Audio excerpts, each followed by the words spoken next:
ja sam Ana Vrdoljak iz Zagreba i jedva čekam da počnemo City Centar Van Avantura. Baš se veselim što ću danas uživati u besplatnoj frizuri, ručku, kavi i najbolje od svega, šopingu.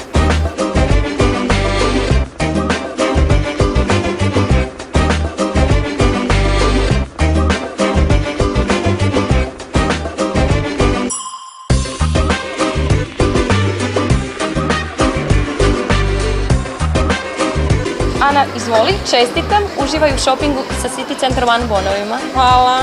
Shopping!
Super, bok!